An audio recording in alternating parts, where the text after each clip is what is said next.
আজকে আমরা এলাম শ্যামা সুন্দরী কালী দর্শন করতে। তারপরেই আমার আলাপ হয়েছিল কামারপুকুরে উৎসাদির সঙ্গে। উৎসাদি আমাকে গাইড করলেন যে জৈন মন্দির, পরেশনাথের মন্দির খুব পাশেই আছে। ছোট্ট থেকে পরেশনাথের কথা পড়েছি, মহাবীরের কথা পড়েছি। তো জৈন মন্দির ভাষা বর্জন করা উচিত বলছে ক্রোধ, কিন্তু ক্রোধ আমাদের জীবনের অঙ্গ, এসে যায়। কত সুন্দর সুন্দর ইনক্রিপশন করা আছে। মা আর পিয়া খুব খুশি হয়ে গল্প করতে করতে আসছে। ওরা হ্যাপি, আমিও হ্যাপি। খালি আপনারা দেখতে থাকুন। কলকাতায় খুব কাছে, এখানে সাহিত্য পরিষদের পাশের গলিতে আমরা এলাম। এসে আমরা জৈন মন্দির দর্শন করতে পারবো, সেই জন্যই এলাম। আমি জানি না ভেতরে কি ঢুকতে দেবে কি না আমাদের ক্যামেরা নিয়ে, কিন্তু রাস্তার ইনক্রিপশনগুলো আমাকে ভীষণভাবে আনন্দ দিল। কত সুন্দর সুউচ্চ একটা পরেশনাথের মন্দির, আমাদের না দেখে বাড়ি চলে যেতে ইচ্ছে করলো না। এটা কিন্তু আনপ্ল্যান্ড। উৎসাদিকে থ্যাঙ্কস। এটা একটা হেরিটেজ বিল্ডিং। আমরা জৈন মন্দির, পরেশনাথের মন্দির প্রবেশ করছি। আনন্দে মন ভরে যাচ্ছে। আমার ব্লগের জন্যও একটা সুন্দর কাজ হয়ে গেল। আমার ধারণা ছিল না এত সুন্দর একটা মন্দির আমি মিস করে যেতাম। অবশ্যই সবাই সন্তুষ্ট হয় না লাইফে। আমার ড্রাইভার কাকু একটু বিরক্ত হচ্ছে, এখানে দাঁড়াবো ওখানে দাঁড়াবো, বাট আমি খুব হ্যাপি। জৈন মন্দির দিনের বেলার মধ্যে আমরা আসতে পারলাম। আপনারা দেখুন, কলকাতার বুকে একটা হেরিটেজ বিল্ডিং, কি সুন্দর, কত মানুষ রয়েছেন। মা এখন অবাক হয়ে দেখছে, এতক্ষণ বলছিল চল বাড়ি চল, বাট এখন মা খুব হ্যাপিলি দেখছে। কি সুন্দর গথিক স্ট্রাকচার। আমি যদি পারি মন্দিরের ভেতরটাও আপনাদের দেখাবো। কলকাতাতে আছি, শ্যামবাজার থেকে এগিয়ে এসে, সুকিয়া স্ট্রিট থেকে একটু এসে আমরা জৈন মন্দিরে এসেছি।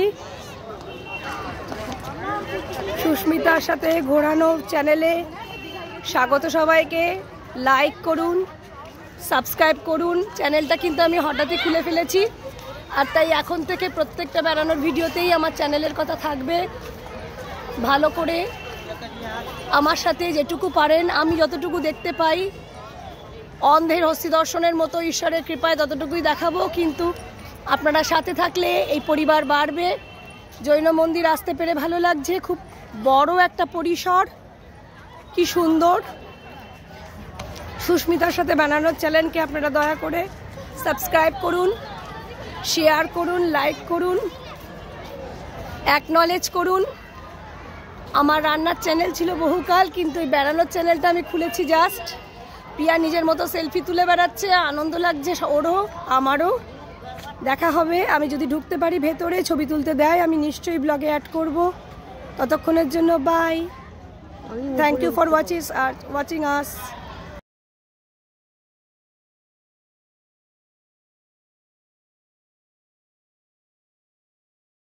জৈন মন্দিরের ভেতরে অবভিয়াসলি তুলতে দেয় না, কিন্তু বাইরে ওনাদের এই প্রতীক, হাতির প্রতীক, শ্বেত হস্তি রয়েছে। আর মিনা করার কাজগুলো দেখুন, অবশ্যই এসে খুব সুন্দর করে দেখতে পারবেন। জৈন মন্দিরে খুব সামনে থেকে ওরা তুলতে দেন, কিন্তু একদম ভেতরে আর অবশ্যই প্রহিবিটেড। সেই জন্য আমি ভেতরটা দেখাতে পারলাম না। পরম শান্তি, পরম সৌন্দর্য এবং পরম তৃপ্তি পেলাম। এইখানকার কাজগুলো দেখুন, অপূর্ব লাগছে জৈন মন্দির। আমি আসতে পেরে আমার নিজেকে ধন্য লাগছে। কত শুনেছি পরেশনাথজির কথা। পরেশনাথজি তারা মহাবীর, তাদের প্রিচিং শুনেছি, পড়েছি হিস্ট্রিতে। আমরা আজকে এখানে আসতে পেরে খুবই খুশি, আনন্দিত। ভেতরে রয়েছে মন্দিরে দেবতা, অবশ্যই সেই মন্দির আর যাওয়া যাবে না, তোলা যাবে না ভেতর থেকে, কিন্তু ঝাড়লণ্ঠনটা দেখা যাবে। দেখুন দেখুন এর অপরিসীম সৌন্দর্য, কি সুন্দর সমস্ত মিনা করা কাজ। জনগণ আসছেন। সত্যি আমার মা বলল আমি এই বয়সে প্রথম দেখলাম, আমিও এই বয়সে প্রথম দেখলাম। থ্যাংক ইউ উৎসাদিকে আর আমাকে এই নলেজ দেওয়ার জন্য যে এখানে জৈন মন্দির এত কাছে। ভালো থাকবেন সবাই, আবার পরের ব্লগে দেখা হচ্ছে। সুস্মিতার সাথে বেড়ানোতে।